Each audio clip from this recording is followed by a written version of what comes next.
अमरीकी रियासत कैलिफोर्निया के जनूबी इलाके में लगी जंगल की आग की वजह से इलाके में खौफ व दहशत का माहौल है।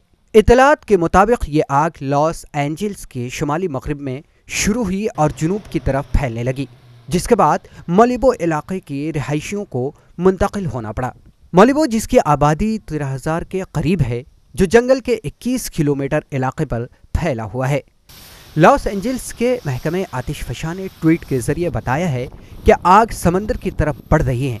उन्होंने अतराफ में रहने वाले शहरियों को अलर्ट भी जारी किया है।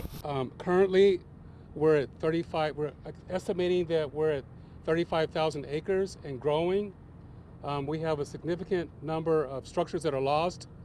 We're not unable to give you a number at this time. As you can see, the winds have died down, which will give our firefighters an opportunity to get some rest tonight and continue to protect structures.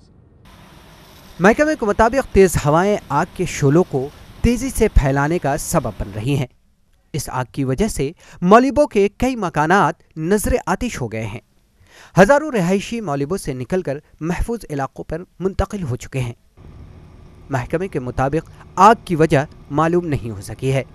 Bureau report, ETV Bharat.